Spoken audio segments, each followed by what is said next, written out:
Je vous propose d'accueillir notre conférencière tant attendue, Madame Britt Marie Barthe.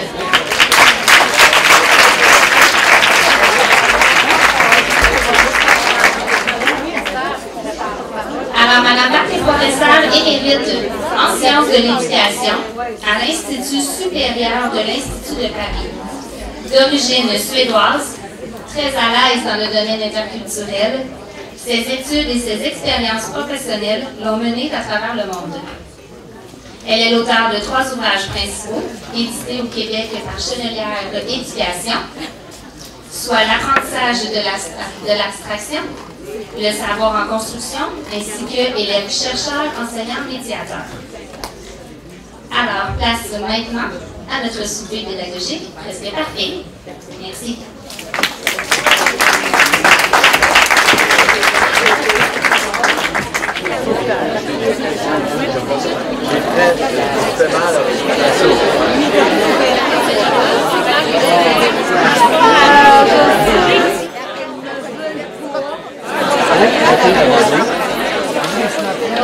Depuis plusieurs années, Madame Barthe, vous venez accompagner le travail d'enseignants québécois qui expérimentent avec leurs élèves votre démarche de conceptualisation.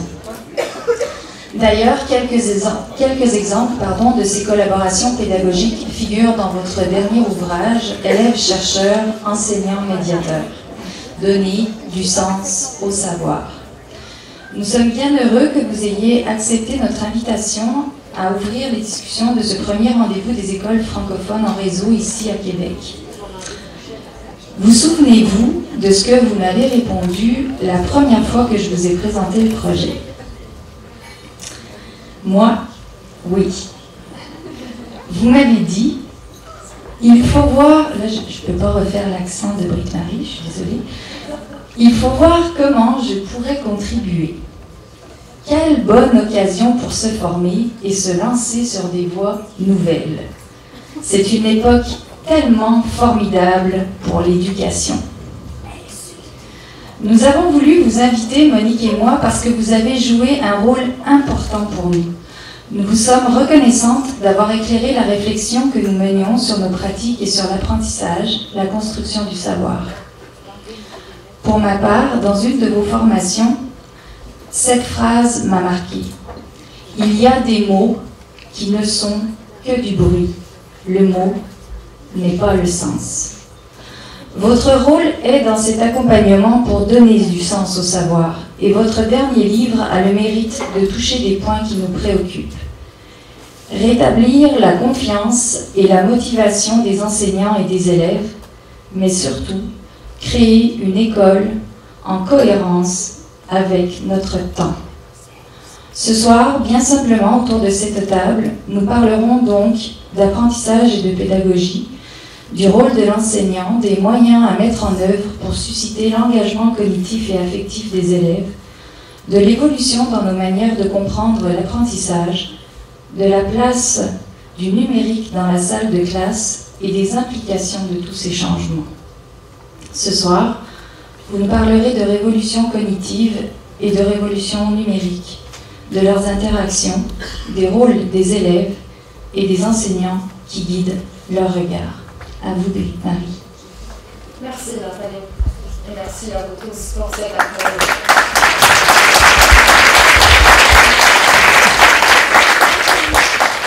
Le plaisir est pour moi.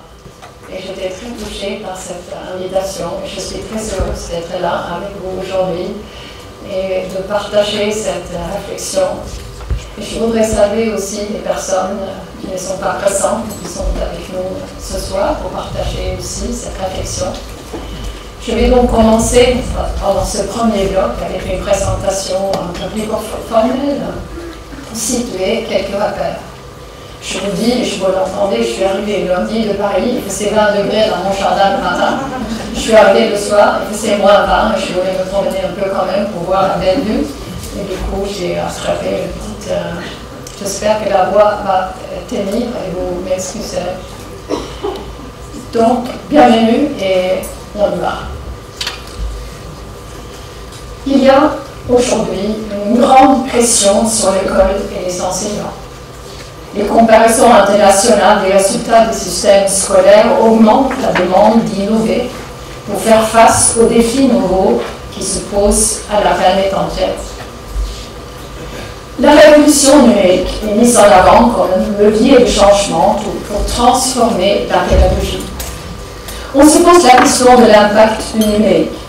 Si les TIS comme outil didactique rendent le savoir plus facile à transmettre, et en quoi il apporte une valeur ajoutée à la présentation, à la transmission et à l'appropriation du savoir. D'un côté, on prend que les TIS permettent de quitter l'enseignement frontal, d'individualiser l'enseignement, d'offrir plus de choix, plus de richesse, d'être plus ludique, de favoriser l'interaction, de motiver les élèves, bref, de faire en sorte que les élèves apprennent mieux. De l'autre côté, les recherches minimisent l'apport des outils numériques et soutiennent que l'effet n'est pas visible dans les épreuves scolaires. Normand Baillargeon de l'Université de Québec à Montréal nous incite à la prudence et rappelle que ce n'est pas ce qu'on fait, que c'est ce qu'on fait avec ces techniques qui importe, et ce ne sont pas elles-mêmes qui ont un impact, ce qui paraît du bon sens. On peut comprendre l'hésitation des enseignants de se lancer face à ces discours souvent contradictoires. Non seulement il y a la maîtrise technique qu'il faut maîtriser, mais il y a des formations pour cela, mais il y a ce foisonnement de supports et des ressources de tout genre. Comment choisir? Comment tenir le cap sans se noyer? Le cap des connaissances, des compétences à faire acquérir.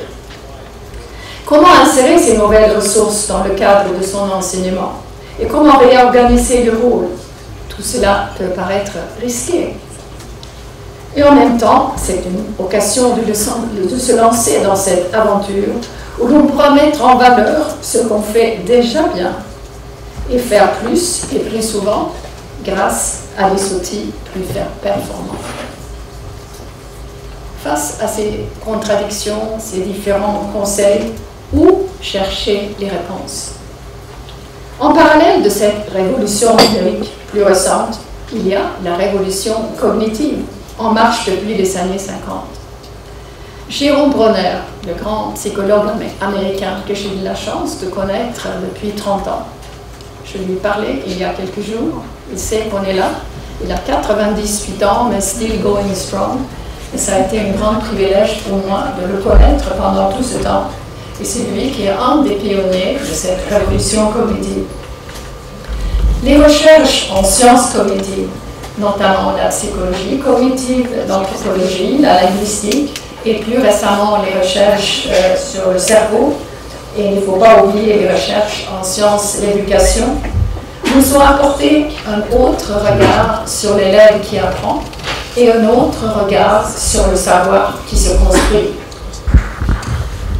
Cette révolution met l'accent sur la construction du sens et souligne l'importance de l'environnement, la culture dans laquelle nous baignons, comme faisant partie de notre pensée, les deux étant en constante interaction. Cela pose la question de savoir quel environnement nous offrons aux apprenants comme support pour leur savoir en construction et leur identité en devenir. Car la culture donne forme à l'esprit, nous rappelle Jérôme Bronner. Celle-ci fonctionne comme une boîte à outils où l'on peut trouver les ressources dont il a besoin pour dépasser les limites de son fonctionnement. En quoi les acquis de la révolution cognitive peuvent-ils nous servir de guide pour y voir clair? Je vais retenir 3 éclairages qui pourront nous être utiles pour juger de la valeur ajoutée des outils numériques.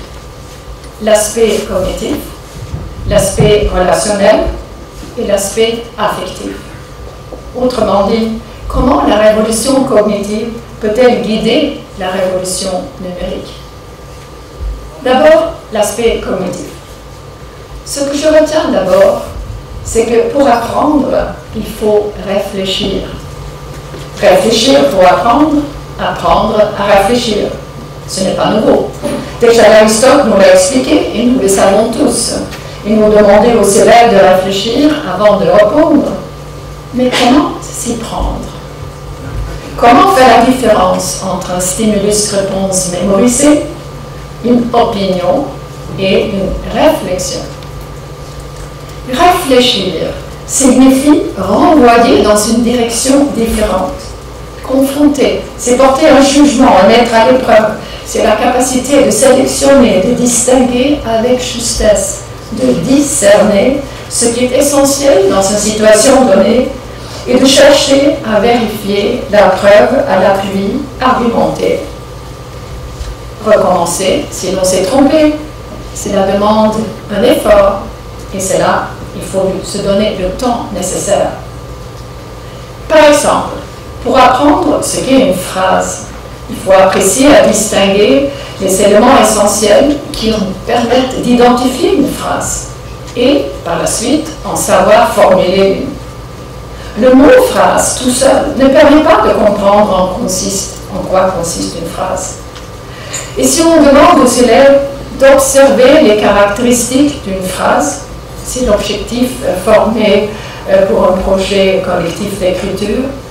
Mais si les élèves ne savent pas où diriger leur regard pour observer ces caractéristiques, c'est pas mieux. Ils risquent de confondre les attributs essentiels et non essentiels et partir avec une fausse conception ou une conception partielle. On ne perçoit que ce qu'on conçoit. Il faut donc donner l'occasion aux élèves d'observer plusieurs exemples de phrases et les aider à diriger leur attention sur ce que ces différentes phrases ont en commun malgré leurs différences, pour qu'ils puissent eux-mêmes faire les liens à partir de ce qu'ils savent déjà et émettre une hypothèse, si alors, et ensuite vérifier, justifier.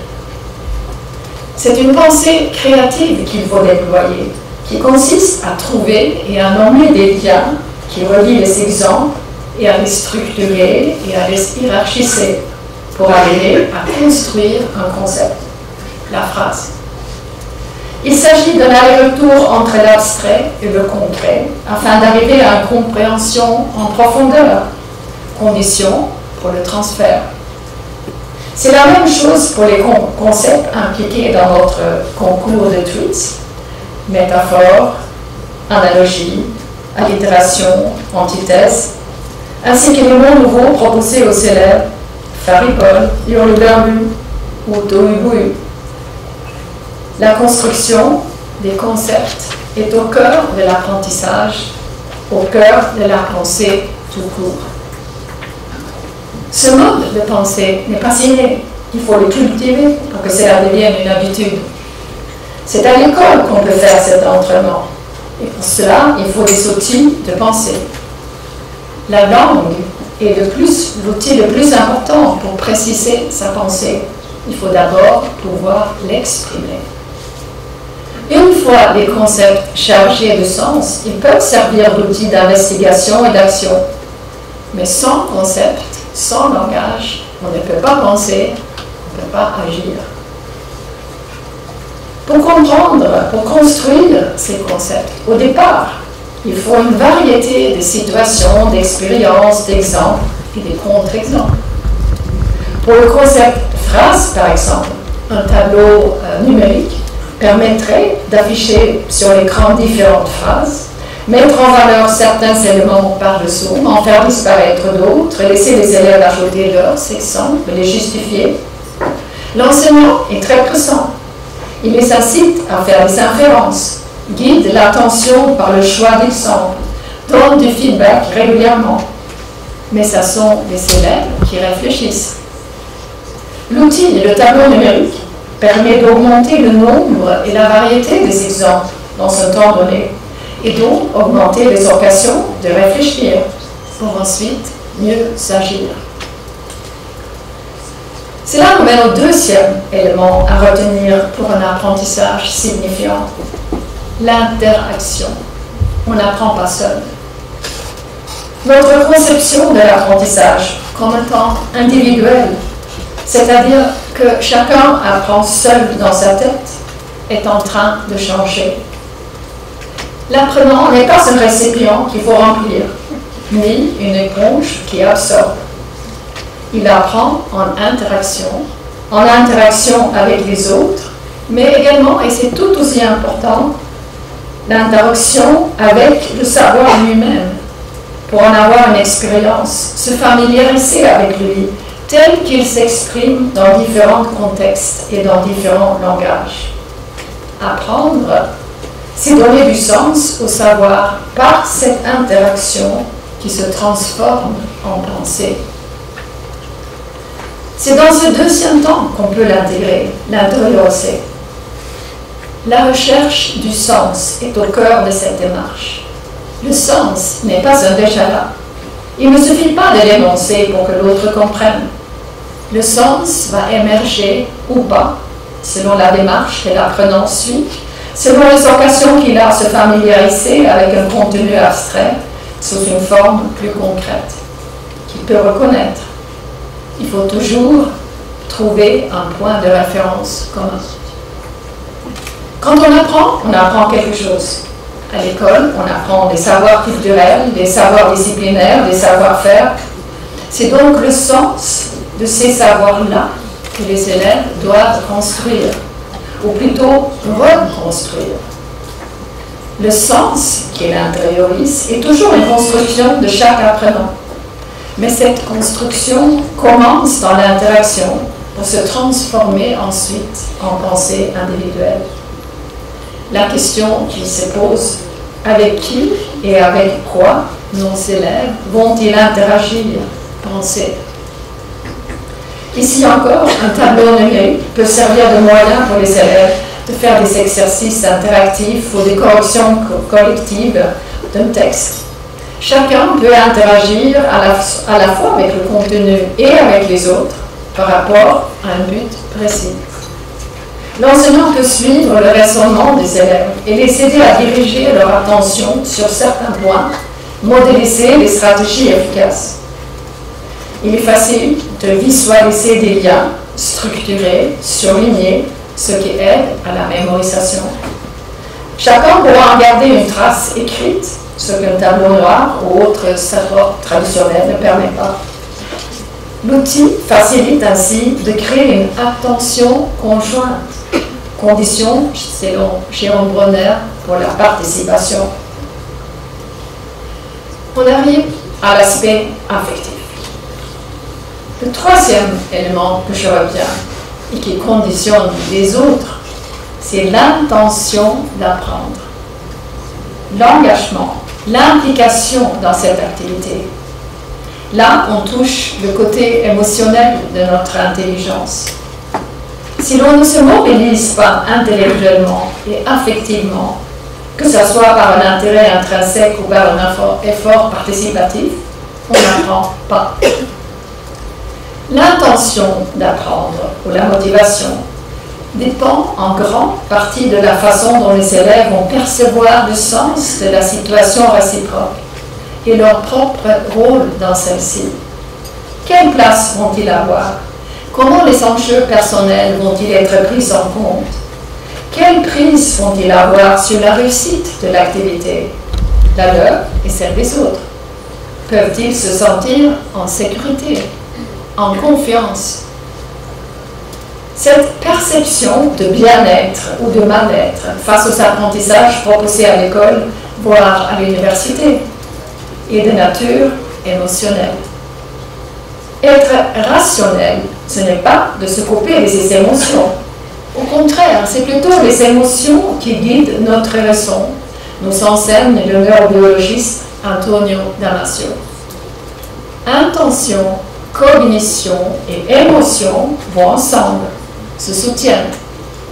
L'affectif et le cognitif ne sont pas séparables et cela ne peut plus s'ignorer.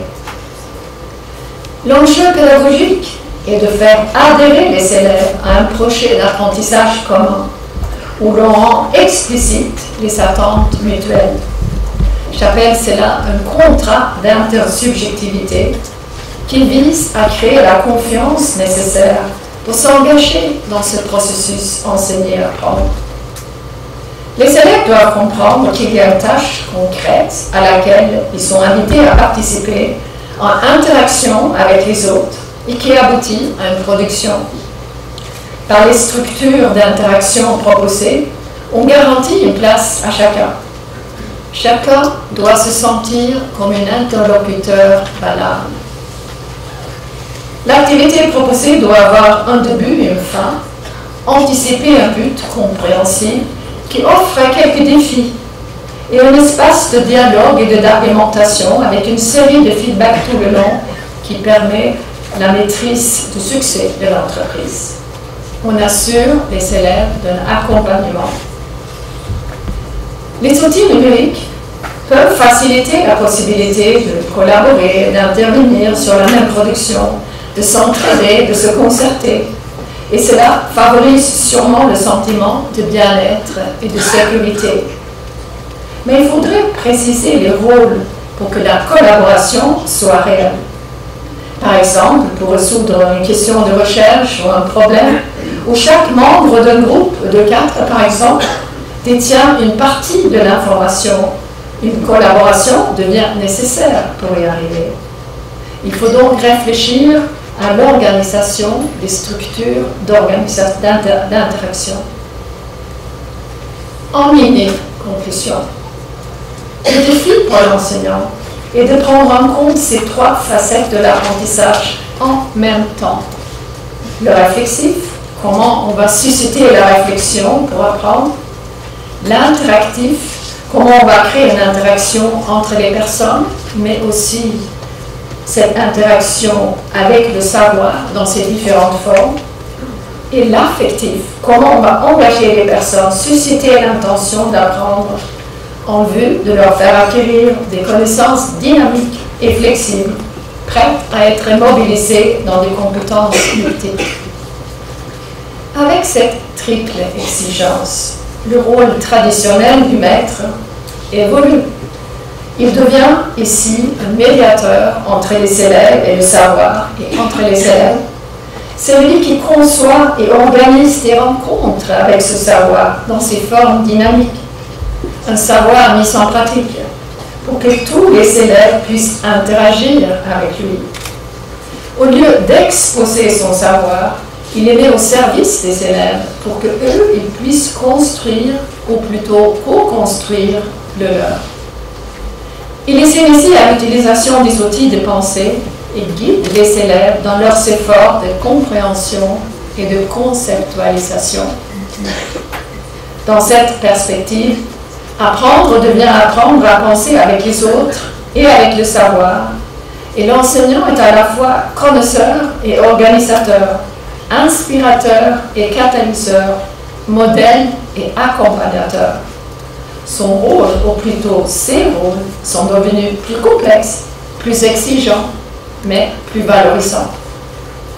La transmission est devenue une transaction qui vise la transformation, c'est-à-dire le développement des intelligences multiples des élèves.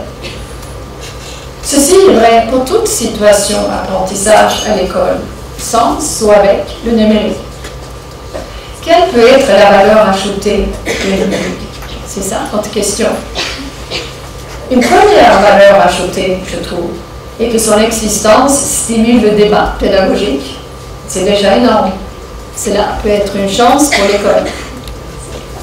La question se pose, comment l'école pourra-t-elle faire interagir les révolutions cognitives et numériques afin de rendre les élèves plus actifs, plus réfléchis, plus autonomes et coopératifs à la fois, afin de mieux les préparer et les outiller à poser les bonnes questions, à identifier, localiser, valider et synthétiser l'information dont ils auront besoin pour y répondre. Cela pourrait aboutir à un projet de classe collectif, par exemple, en participant plus activement à de telles activités guidées par leurs professeurs. Ils apprendront à construire consciemment leurs connaissances et à y prendre goût. Connaître est un processus et pas un produit, nous rappelle Jérôme Bronner. Mais sans cette médiation humaine, les outils de pensée ne seront pas intégrés par les élèves. Ils ne pourront pas profiter du libre accès à l'information. L'enseignant est irremplaçable. Je pense qu'il faut être ouvert à ces nouvelles ressources, qu'il faut s'en servir. De toute façon, elles sont là. On ne peut pas refuser les progrès technologiques, les innovations. Ainsi, mettre les nouveaux outils numériques au service des apprentissages peut participer à l'évolution des pratiques pédagogiques, c'est encourager l'interactivité, c'est redéfinir la place des apprenants et de les rendre conscients de leur rôle possible d'être acteurs. Et ça sera une chance pour eux, une chance pour les élèves. Voilà, c'était la première introduction avec les trois.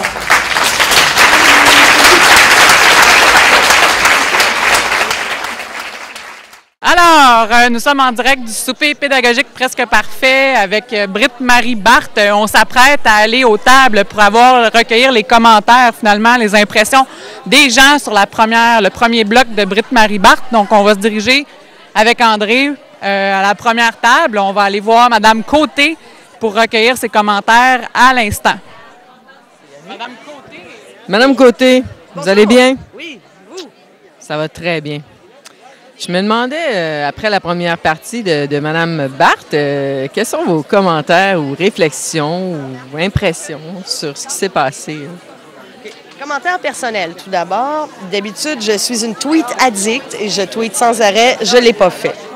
Je me suis, non pas retenue. C'est un signe. J'ai savouré, oui, j'ai savouré la conférence. On retient 4 choses. Et permettez que je prenne mon papier. On retient 4 points forts de cette conférence-là. D'abord, comme Mme Barthe disait, on n'apprend pas seul. Ça a été noté de façon extrêmement, je dirais, unanime ici. Former les individus de demain, c'est mon deuxième point, avec des moyens d'hier. On sait que ça ne convient pas. Mais il s'agit quand même d'un élément qui est souligné, qui a été retenu ici de façon très importante. La mise en réseau, évidemment, qui suscite un engagement cognitif, relationnel, affectif qui est nécessaire à l'engagement. Et enfin, on considérait ou on trouvait que Mme Barthe appuie nos réflexions. On va exactement dans le sens de ce qu'on pense ici, nous donne le goût de continuer et appuie aussi, souvent comme professeur, on a des intuitions. Et là, elle soulignait ou elle nous poussait un petit peu dans le même sens que nos intuitions. On a bien aimé. Moi, je continue de savourer, je me retiens sur les tweets, j'y vais tout doucement parce que je préfère noter comme ça. Et moi, si je tweete, est-ce que ça te dérange? Non, pas du tout. Justement, je voyais passer en avatar de temps en temps, je me promets bien de lire ce que tu as écrit. C'est les femmes, on peut faire plusieurs choses en même temps?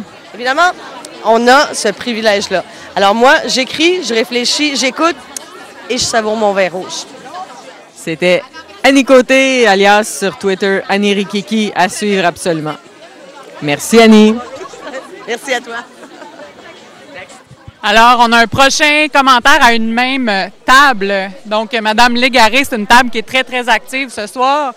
On va avec Mme Légaré. La table n'arrête pas de discuter. Ils ont plein de choses à nous partager. Donc, on arrive maintenant à Mme Légaré, juste ici. Donc, Mme Légaré, est-ce qu'on me suit toujours? Oui. Donc, Mme Légaré, on voulait se préparer, on voulait avoir 2-3 petites minutes. Donc, je pense que vous avez plein de choses à nous partager sur la première partie de Mme Barthe. Donc, je vous laisse la parole. Oui, effectivement, l'enjeu pédagogique est très intéressant. On se rend compte, en fait, qu'on peut mettre en contexte plein, on peut actualiser avec nos élèves plein de compétences. Tout ce qu'elle a dit, en tout cas, moi, vraiment m'encourage à poursuivre, là, à travailler énormément avec l'éthique en milieu scolaire, à intégrer. Moi, je suis au primaire, mais je me rends compte que c'est une facilité pour les élèves de les motiver. Ils ne sont pas nécessairement meilleurs, mais on se rend compte qu'avec cette technologie-là, ils peuvent vraiment aller accomplir un paquet de choses intéressantes. En tout cas, moi, ce qu'elle m'a dit, c'est une révélation. Je suis vraiment satisfaite. Je suis enthousiaste à retourner dans ma classe lundi matin et à poursuivre dans les mêmes axes de développement pédagogique. Vraiment, c'est un élan extraordinaire. Je pense que tout le monde ici est d'accord avec ça. Ça développe la créativité, la prévision, la planification au niveau des concepts pédagogiques. L'intégration des matières est super intéressante avec les technologies. C'est un plus. Vraiment, là, on est dans l'ère des technos. Nos élèves sont nés dans cette ère-là. Et c'est vraiment très encourageant de poursuivre dans ce contexte-là. Ici, ce soir, on partage ça. Puis elle est venue bonifier vraiment notre pensée, je pense, à nous tous ici ce soir. Alors, on est comme tout le monde dans l'effervescence de poursuivre dans nos classes et on est très encouragés. Ça touche les sphères en sciences. Si on est en mathématiques, en français, peu importe la matière, on est capable de vraiment venir chercher nos élèves. Regarde, c'est magnifique. Moi, je suis vraiment très, très contente. Je vous remercie, Mme Légaré. Puis comme je vous dis, on a ciblé cette table-là parce qu'on sentait l'effervescence, puis il y avait plein encore de choses à se dire avant de nous partager tout ça. Donc, on souhaite venir vous revoir après les 2 prochains blocs de Mme Barthe. Donc, bonne continuité, bon souper. Donc, on revient vous voir tout à l'heure. Alors, ici, on avait aussi des gens qui voulaient nous partager des impressions sur le premier bloc. J'ai senti aussi, c'est la 2e table que j'ai ciblée, puisque je chantais l'effervescence des gens. Il y avait tout de suite quelqu'un qui voulait partager quelque chose sur la première partie. Donc, qui veut se lancer? Qui veut sauter à l'eau? On vient voir madame ici. Votre nom de famille? Donc, Madame Gosselin, on va juste se tourner puisque les gens vous regardent à la caméra. Hop, ici. Donc, moi, je vais me tourner. Donc, Madame Gosselin, quelles sont vos impressions, vos commentaires, vos réflexions suite à la première partie de Madame Barthe? Bien, nous, on a eu des belles discussions via le cognitif et l'affectif. Et on s'est tous échangés pour dire que l'affectif était la porte principale pour un apprenant. Que dans le fond, plus on utilisait l'éthique, c'était proche de leur vécu, puis ça pouvait ouvrir une porte de plus pour toucher l'affectif puis favoriser les apprentissages. Et on a eu aussi des bonnes discussions sur le fait d'augmenter les situations pour que l'élève puisse réfléchir, que tous les apprentissages étaient faits par une métacognition pendant qu'il était en train d'apprendre. C'est sur ça qu'il faut miser. Puis nous, notre rôle d'enseignant, on va toujours avoir besoin d'être là parce que on est des êtres de relation, puis on construit nos savoirs à partir de ça. Donc, notre rôle est appelé à changer, à se transformer. Alors, on va dans ce sens-là, tout le monde. Dites-moi donc, Mme Gosselin, vous enseignez à quel niveau pour nous affirmer tous ces beaux propos ce soir? Moi, j'enseigne en 5e année, au primaire, dans une école de la région. Merci beaucoup. Est-ce qu'il y a d'autres collègues parmi votre table qui souhaiteraient partager quelque chose? Monsieur disait tout à l'heure qu'il voulait vérifier si ce que vous dites était vraiment les réflexions qui se portaient à votre table. Donc, monsieur, est-ce que vous êtes prêt à partager avec nous? Merci beaucoup. Donc, on va se diriger ici pour un prochain commentaire. Je cède le micro à ma collègue André. Merci. Qu'est-ce qui est prochain? C'est toi? Nicole? Hey, allô, Nicole. Ça va bien, toi? Alors, qu'est-ce que tu as à nous dire, Nicole, concernant la première partie de Mme Barthe? Par le micro? Absolument. Et c'est un petit peu comme ma collègue vient de mentionner. Moi, ce qui m'a beaucoup touchée, c'est le fait de rementionner un petit peu l'importance des enseignants. On se questionne beaucoup avec l'arrivée de toutes les technologies. Quel sera notre rôle à nous comme enseignants? Et ce que je retiens beaucoup, c'est notre rôle est primordial, demeure essentiel malgré tout ce qui change. Par contre, c'est à nous aussi de changer notre façon de faire. Le modèle de l'enseignant traditionnel, je pense qu'il n'est plus dans le contexte des nouvelles technologies, n'est plus actuel, mais notre rôle doit être là. On est là pour motiver les élèves à apprendre, on est là pour les faire apprendre et non plus juste pour leur partager un savoir, mais plutôt pour leur faire développer leur savoir à eux. Voilà. C'est très bien dit. Hein? C'est simple, mais c'est clair, puis c'est tout à fait vrai. Alors, merci. À tantôt. Non, mais c'est parce que... Bravo.